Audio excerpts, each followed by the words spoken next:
Okay, I'm here with Oscar Smith head football coach Chris Scott. His team's tri-scrimmage just concluded with Dinwiddie and Green Run here in Virginia Beach. Coach, it is just a scrimmage, but I'm sure there are some things you can take away from it. What's your initial blush of what we saw tonight? Yeah, I think the first two things that we wanted to make sure that we did was we wanted to make sure that we flew around and we were the most physical team on the field, and we looked to check those boxes, and I think our guys did that. That's the first two things, and have fun doing it, right? And so I thought that we flew around, we looked fast, and we looked physical. We get to the ball, so. Once we get in the lab and look at the film, there's always going to be a million things to break down. We can't wait to get that started with that tonight. Oscar Smith football teams before you, with you, and I'm sure even when you're long gone, have always been known for their being fast, physical, aggressive, and athletic. But it feels like there's a different level of intensity with this group. Is that partial because of the efforts there, but just the experience, more maturity from this group from last year, playing so many sophomores and underclassmen, if you will? Certainly, I think that the referee was on the sideline and he said, "So what's the difference between this year's team and last year's team?" He just said we look a lot different, and it was a great compliment because I think the difference is they're all older. I mean, freshmen are now sophomores, sophomores are now juniors. We only had one offensive starter is a senior. So all of those other guys are sophomores. We got an offensive lineman. Okay. That's it. And so other than that, everybody else is sophomores and juniors. And so with that said, you get a chance to see the young guys got a little older. We're not super old, but we still have some great older leadership in the secondary and some of those guys at the athlete position. But I think that's the biggest difference. Those guys have Coach Simmons, Coach Thurgood have done a great job of building this team in the offseason. I mean, our offseason program that they headed up is just second to none, and they got after it, and you see it in the size and the way that we flew around. And it feels like even though you have that flashy passing combination of the rising 10th grader quarterback Lonnie Andrews III, the rising junior Travis Johnson, who people have to guard one-on-one, if they're not going to draw a flag, I guess, because he's so tough to cover one-on-one.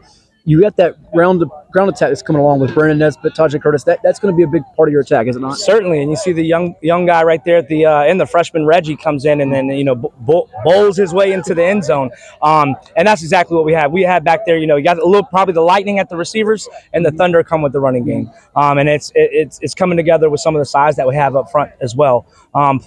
We played about 8 different offensive linemen. Even got into where we had to play 9 yesterday because of guys coming down getting a little sick, but which is great early on when people can get that rotation. But when we get locked in, that offensive line and that running back tandem is going to be really, really physical group, and the ones that we were going to jump on the backs and let them carry us. Sure. Twofold one here. You have some veteran guys in that defensive backfield. We talked about it in the spring that are going to be leaders for you. Jamari Deloach, who's committed to Cincinnati. Jaden Dabbs, who's committed to Army. Even flipped some guys like Copeland, Alvin Trey Jones, I know which is committed to Buffalo. But I know you knew that secondary was going to be good, but your pass rush seemed to collapse things. Are you more encouraged by that because now they have to kind of pick your poison offensively, how you block, and you can't test guys too deep because you have playmakers back there? Or? Yeah, definitely. We got some speed. Jordan Rayner has he something clicked in camp, and he's just, whether he's playing end, he's playing tackle, he's playing nose, or he's playing fullback or off the line, tight end set.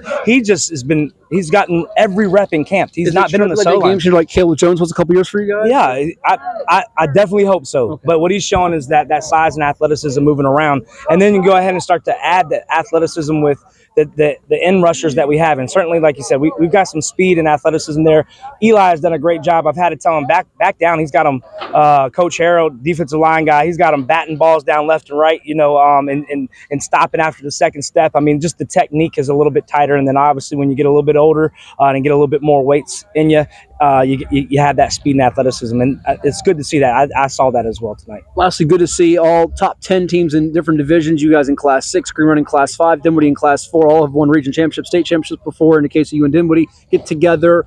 What do you need to see here moving forward for you guys to be a factor come playoff time and reach your maximum potential? What is the ceiling for this group in your eyes? I think the ceiling is the standard at Smith. I mean, that's and I say not just being one of the best teams in the state, but being a national program like Oscar Smith is, and I think this team is the team that maybe the last 2 years felt like that's not it, but we've been playing with some young guys that have been really, really brothers and cousins of guys that have won championships, and so I think the sky is the ceiling. Is win it all, but as we all know, it has to go each and every rep 1-0, 1-0, 1-0. When you get out here with this competition that are regional champions, state champions, regional state runner-ups, it just helps you start sharpening that sword a lot earlier. And that's what we were looking to do today. I look forward to having a really, really good, exciting team this year. Tigers will tangle with Hermitage in game 1. We look forward to it. Thank you so much. Thanks.